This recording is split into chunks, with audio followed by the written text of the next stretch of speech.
அலைக்கும் வரஹ்மத்துல்லாஹி வபரகாத்துஹு. இந்த மசாவில் எங்களுக்கு கொடுக்கப்பட்டுள்ள தலைப்பு கேள்வி பதில்.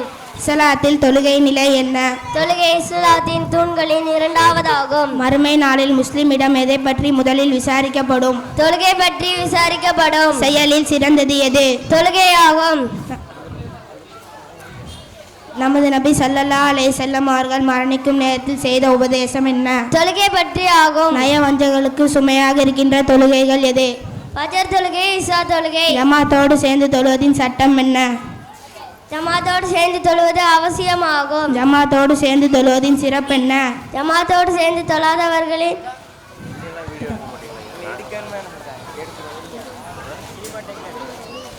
ஒருவர் தனது வீட்டில் தொழுவதை விட 25 மடங்கு சிறப்பானதாகும்.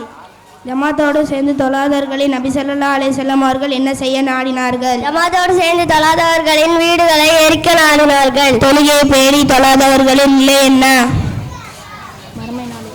மறுமை நாளில் ஹாரூன், ஃபிரௌன், உபய் இப்னு கலப் போன்றவர்களோடு எழுப்பப்படுவான். அல்லாஹ் 5 நேரமும் பிழையாக பேணி தொழும் கூட்டத்தில் நம்மை சேர்ப்பானாக. நாம் அனைவரும் 5 நேரமும் சரியாக தொழும் அல்லாஹ்வில் பெறுவோம். அஸ்ஸலாமு அலைக்கும் வரஹ்மத்துல்லாஹி வபரகாத்துஹு.